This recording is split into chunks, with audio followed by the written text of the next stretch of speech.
In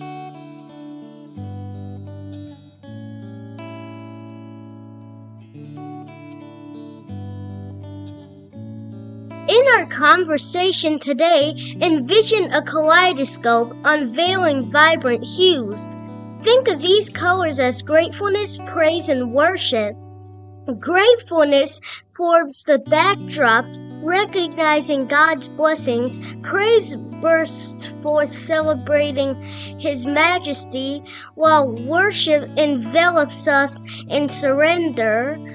With each turn, new depths of understanding emerge, intertwining a harmonious symphony of faith. Through this kaleidoscope, we glimpse the endless love guiding us closer to our Creator's heart. This is Jonah Timothy. Today, we're diving into a discussion that's all about gratefulness, praise, and worship. So, what comes to your mind when you think of these three powerful concepts? Feel free to share in the comment section. Now let me share a surprising fact with you. Did you know that practicing gratitude can actually improve your physical and psychological health? Well, it's true. I'm here talking across the table from my grandfather. I'm ready to ask him a few questions about gratefulness, praise, and worship. These are essential components of faith that we'll put together for a conversation today. I'd like to start with this. If you will, Papa, please expound just a little on gratefulness, praise, and worship, each individually within the context of our faith.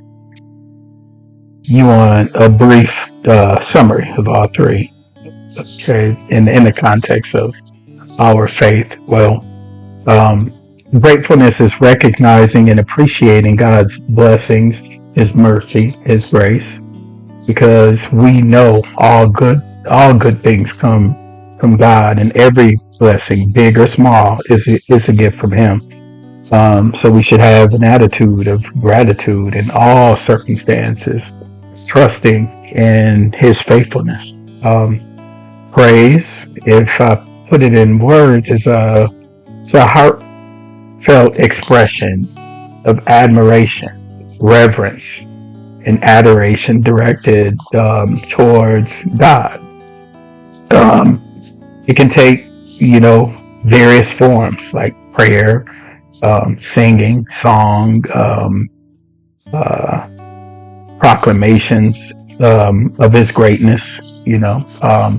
Worship is the act of honoring and glorifying God.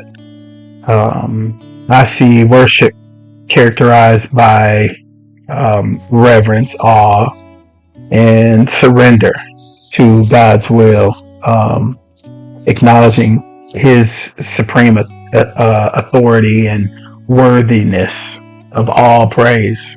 So that's sort of a brief summary of the three, though we could certainly have a much deeper dialogue on each one of these. I'm going to use your other microphone because you're coming in a lot better than I am on the other mic. Forgive me, everyone, if my intro wasn't clear. That's my little kaleidoscope analogy opening, which I could tell you thoroughly enjoyed, Papa. How can we tie all three of these together for this discussion? Short answer is that together, gratefulness, praise, and worship form fundamental or essential aspects of Christian life, right? That's why you're talking about all three of these together, because they deepen relationship with God and shape attitudes and actions. I would say that all of these, gratefulness, praise, and worship, they serve as avenues through which we express our love for God, and we experience His presence in our lives. So let's talk about each of the three separately, starting with gratitude. Specifically, you've talked about a big revelation that you had after reading somewhere that it is unlikely or difficult to feel anxious and grateful at the same time. You shared what you read with me about this, and it has been beneficial to both you and me. Talk about this, Papa, because I want this to help others as much as it has helped both of us. Fortunately, I don't know where I read this initially, but I remember being excited to share this with you and many others soon after I was exposed to this because it was so profound to me. I just never knew that, you know. Um, Again, I can't recall where I read this, but I do recall you and I both hearing Pastor Sean at FCC speak on this. Remember? And our eyes lit up, and we were like, "Wow, you know, he's talking about this." So this made us dig deeper into the concept again. Um, Yeah, I think Pastor Sean said something like it's impossible to be anxious and grateful at the same time. I'm not absolutely sure. I think can we'll put the link in the description if I can find that. I'm not absolutely sure what message it is, but it's Pastor Sean at Faith Christian Center, Phoenix, Pastor Sean and Erica Moore. And I remember he taught maybe even a full message on this. But it just reflects an observation that gratitude and anxiety occupy different mental and emotional states, right? And they can have contrasting effects on our overall well-being. Gratitude is a positive emotion that involves acknowledging and appreciating the good things in our lives. When we focus on what we're grateful for, it can shift our perspective away from worries and anxieties, leading to feelings of contentment, peace, joy. Um, you know, we already know that practicing gratitude has numerous benefits for mental health. Anxiety, on the other hand, is feelings of fear, apprehension, uncertainty about the future. It involves dwelling on potential threats or negative outcomes. And you know, we've talked about that. You know, we have to be careful about ruminating thoughts, and sometimes you know, people around you can get in a negative space, and then this is a good tip to be able to remind people, you know, to kind of get themselves you know, it's definitely been a tool to help you and I stay on track. But anxiety is a real thing. So when you're consumed by it, though, it can be challenging to focus on positive aspects of life or to feel grateful for the blessings that you have, right? So you and I both found it possible to cultivate gratitude as a way of counteracting feelings of anxiety. But I like to insert right here, though, that for some people or situations, it's also important to address the underlying causes of anxiety, right?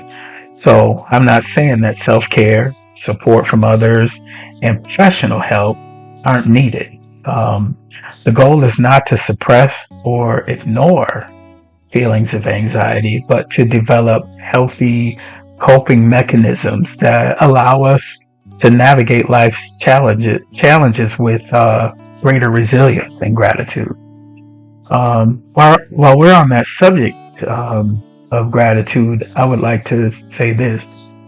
Gratitude is crucial because it acknowledges God's sovereignty, His goodness, and His provision. By cultivating a thankful heart, we recognize and appreciate God's blessings, grace, and faithfulness. And this fosters a deeper relationship with Him. So gratitude, kind of shifts the focus from self-centered concerns to God.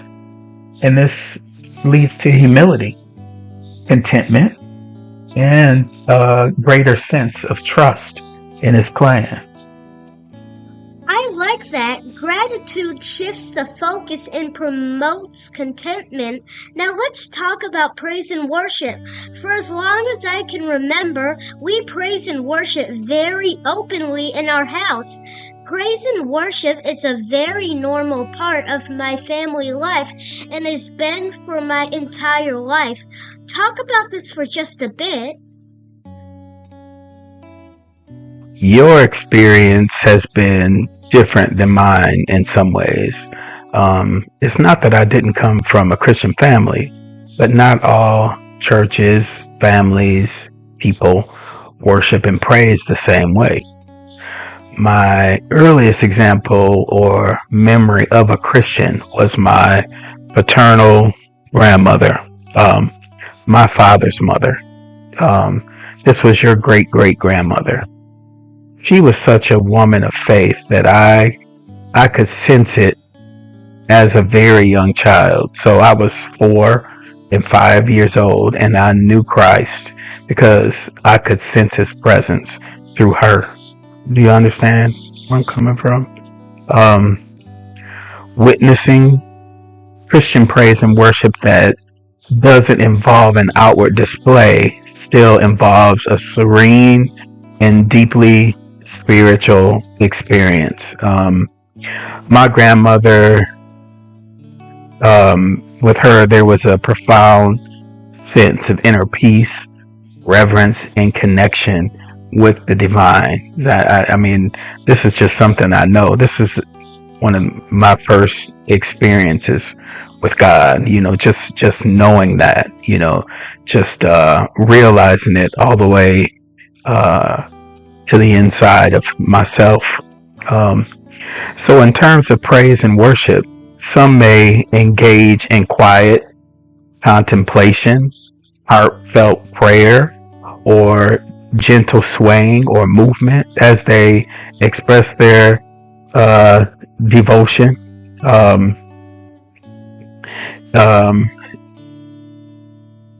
It's a deeply personal and introspective encounter that speaks to the soul rather than solely relying on external manifestations, right?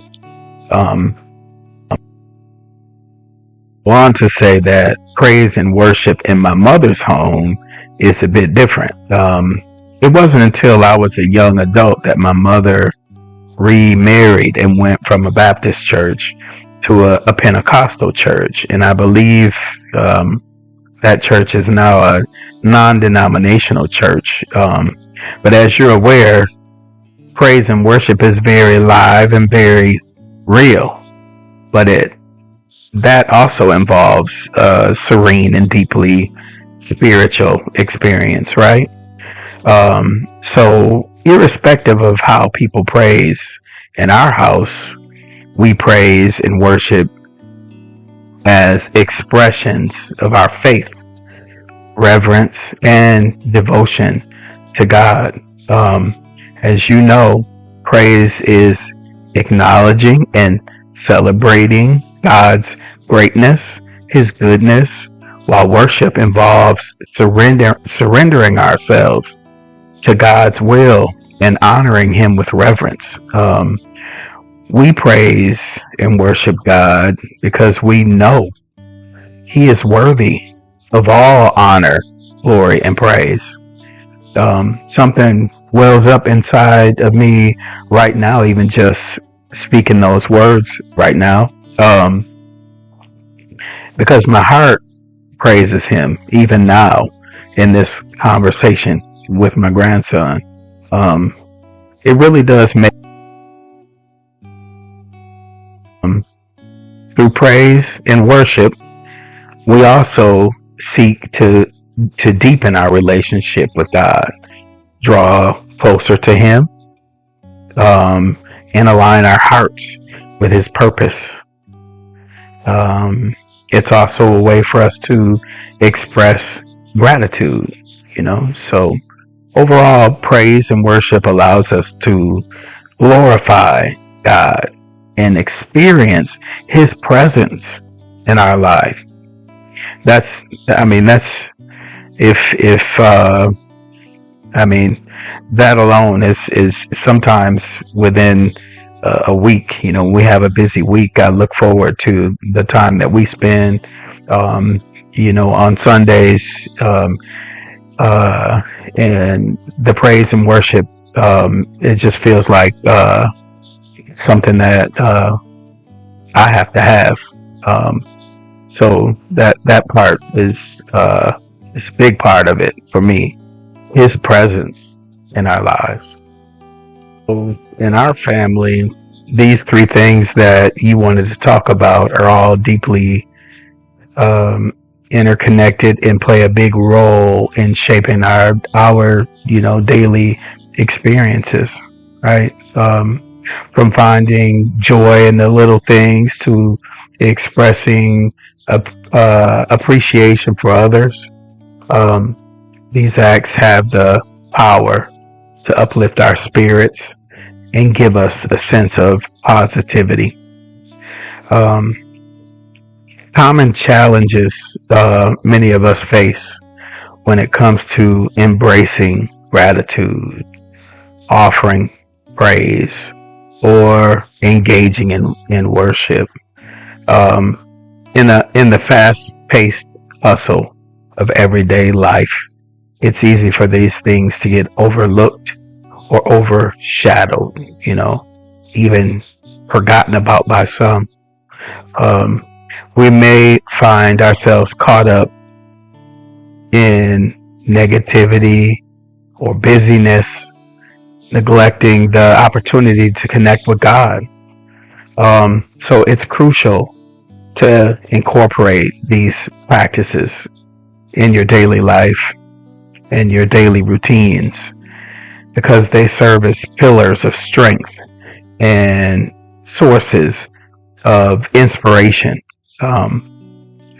So we can cultivate a more meaningful and fulfilling existence for ourselves, and for those around us. Um, I'm just as content as your grandfather, just knowing that you realize these things. Um, so with that, you have the ability to shift perspective, and open your heart, and it brings us closer to a sense of peace and fulfillment. You're going to need that. We all need that. Now this is the part I've been waiting for. I'll close us out with a fun entwine of words to create a vivid picture. Papa, you'll be impressed. As our conversation concludes, picture the kaleidoscope settling, its colors blending into harmony. Each twist revealed a facet of our faith journey, from the foundational hues of gratefulness to the radiant bursts of praise and worship. Like the kaleidoscope's intricate patterns, our exploration of faith intertwined, forming a beautiful symphony of gratitude and devotion. Thank you for listening. This is Jonah Timothy and his papa signing out.